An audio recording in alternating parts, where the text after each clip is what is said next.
जय हिंद साथियों, मनोज एकेडमी में आपका एक बार फिर से स्वागत है। आज के वीडियो में हम पढ़ेंगे मराठा साम्राज्य के महत्वपूर्ण प्रश्नों का उत्तर करेंगे, जो कि आपके आने वाले एग्जाम की दृष्टि से काफ़ी महत्वपूर्ण प्रश्न होंगे। और इससे पहले मैंने भारत के इतिहास से जो महत्वपूर्ण चैप्टर है, जैसे कि गुप्त साम्राज्य, मौर्य साम्राज्य, मुगल साम्राज्य से संबंधित महत्वपूर्ण प्रश्नों का उत्तर कर चुका हूँ। तो आपने वो वीडियो यदि नहीं देखे हैं तो हमारे चैनल के प्लेलिस्ट में जाके वो वीडियो देख सकते हैं, या फिर मैं इस वीडियो के डिस्क्रिप्शन बॉक्स में वो लिंक डाल दिया हूं, तो वहां पे भी जाके वो वीडियो आप देख सकते हैं। तो चलिए आज का वीडियो शुरुआत करते हैं।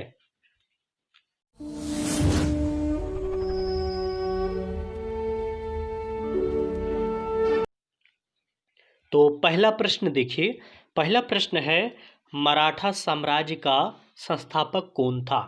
तो मराठा साम्राज्य का संस्थापक छत्रपति शिवाजी महाराज थे, जिन्होंने मराठा साम्राज्य की स्थापना की थी।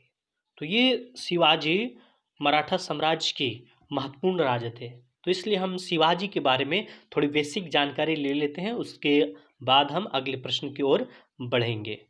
तो देखिए शिवाजी, तो शिवाजी का जो समय है वह 1627 ईस्वी से लेकर 1680 ईस्वी तक है।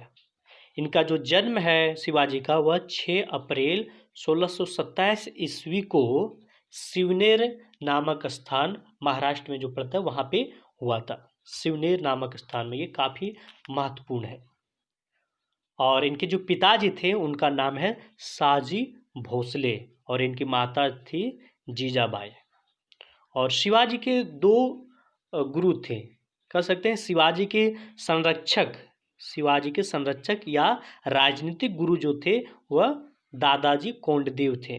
और शिवाजी के जो आध्यात्मिक गुरु थे उनका नाम था रामदास।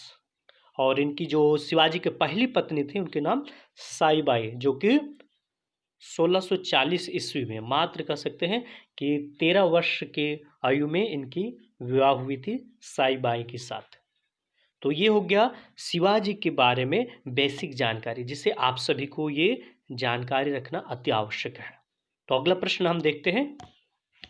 अब देखिए दूसरा प्रश्न है निम्नलिखित में से गोरिल्ला युद्ध का पथ प्रदर्शक कौन था। गोरिल्ला युद्ध का पथ प्रदर्शक कौन था। ऑप्शन दिया हुआ देखिए, ए में औरंगजेब, बी संभाजी, सी शिवाजी, या फिर डी बालाजी। तो इसका जो राइट आंसर हो जाएगा वो हो जाएगा शिवाजी। छत्रपति शिवाजी ही ये गोरिल्ला युद्ध का पथ प्रदर्शक थे।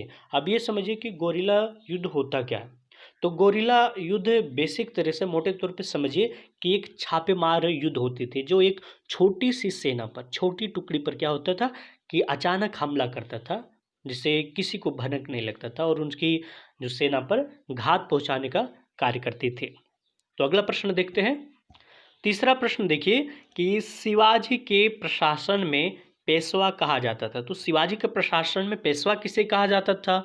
देखिए ए में दिया हुआ है धार्मिक मंत्री को, बी में रक्षा मंत्री को, सी में प्रधानमंत्री को, या फिर डी न्याय मंत्री को। तो इसका जो राइट आंसर हो जाएगा वह हो जाएगा ऑप्शन सी, प्रधानमंत्री को ही पेशवा कहा जाता था शिवाजी के प्रशासन में। अगला प्रश्न देखते हैं। अब देखिए चौथा प्रश्न है चौथ क्या था। तो चौथ क्या था, देखिए ऑप्शन दिया हुआ है, एक धार्मिक कर था, या फिर बी मार्ग कर था, या फिर सिंचाई कर था, या फिर डी भूमि कर था। तो इसका जो राइट आंसर हो जाएगा वो हो जाएगा ऑप्शन डी, चौथ एक भूमि कर था, जो कि शिवाजी द्वारा पड़ोसी राज्यों पर ये कर लगाया जाता था। अगला प्रश्न देखते हैं। अब देखिए पांचवा प्रश्न है कि मराठा साम्राज्य का दूसरा संस्थापक किसे कहा जाता है। तो मराठा साम्राज्य का दूसरा संस्थापक किसे कहा जाता है। देखिए ऑप्शन दिया हुआ है, ए में राजाराम, बी में बालाजी विश्वनाथ, सी में बाजीराव प्रथम, या फिर डी में बालाजी बाजीराव। तो इसका जो राइट आंसर हो जाएगा वो हो जाएगा ऑप्शन बी, बालाजी विश्वनाथ को ही मराठा साम्राज्य का दूसरा संस्थापक कहा जाता है। अगला प्रश्न अब देखिए छठा प्रश्न है कि निम्नलिखित यूरोपीय शक्तियों में किसने शिवाजी को तोपें प्रदान की। तो किसने तोपें प्रदान की थी शिवाजी को।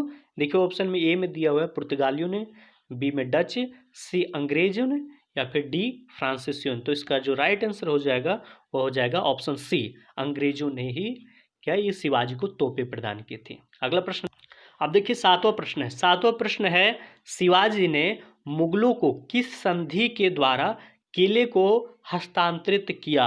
तो किस संधि में किले को हस्तांतरित किया?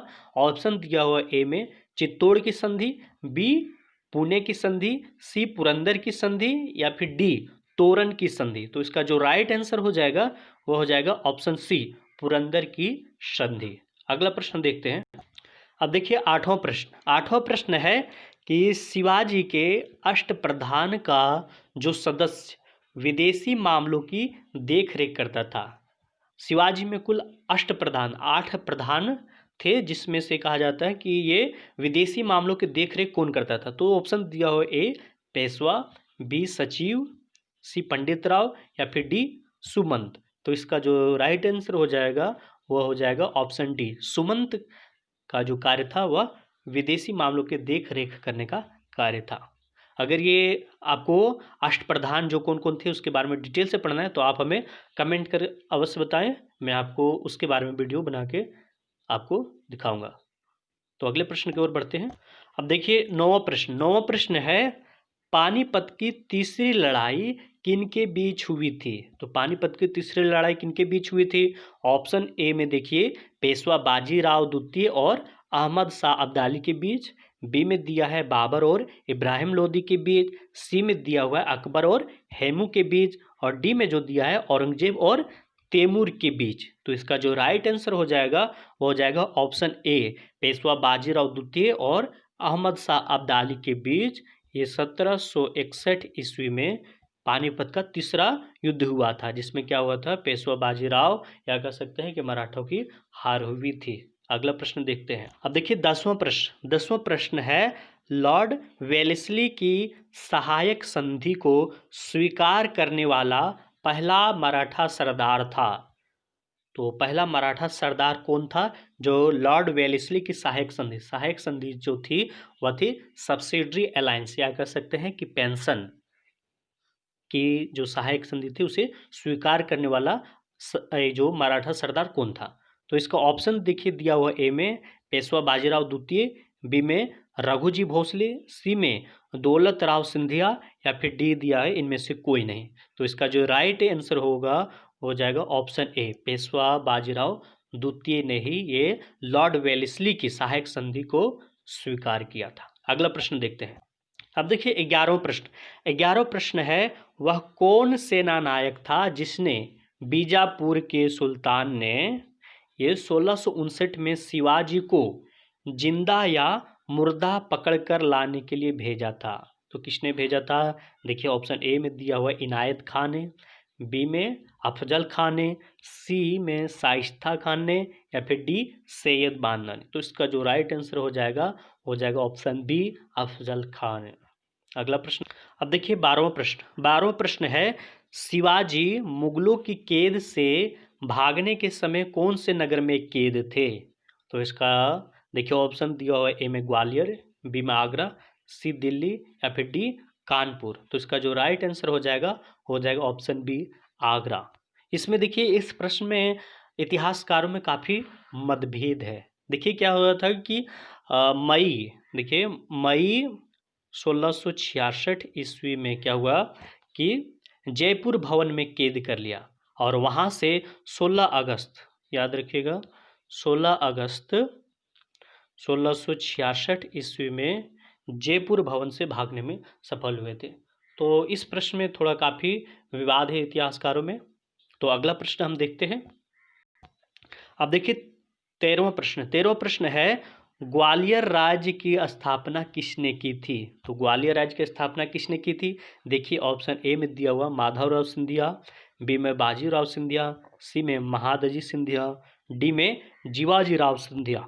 तो इसका जो राइट आंसर हो जाएगा ऑप्शन डी, जीवाजी राव सिंधिया ने ही ग्वालियर राज्य की स्थापना की थी। अगला प्रश्न अब देखिए 14वां प्रश्न। 14वां प्रश्न है, खेड़ा का युद्ध कब हुआ था? तो खेड़ा का युद्ध कब हुआ था? देखिए ऑप्शन दिया हुआ है ए में 1710 ईस्वी में, बी 1707 ईस्वी में, सी में 1730 ईस्वी में, या फिर डी 1705 ईस्वी में। तो इसका जो राइट आंसर हो जाएगा वो हो जाएगा ऑप्शन बी, 1707 ईस्वी में खेड़ा का युद्ध हुआ था साहू जी एवं ताराबाई के बीच। और इस युद्ध में क्या होता है कि साहू जी विजय हुए थे। और 22 जनवरी, याद रखिएगा कि 22 जनवरी 1708 ईस्वी में साहू जी ने सतारा में अपना राज्याभिषेक करवाया था। अगला प्रश्न देखते हैं।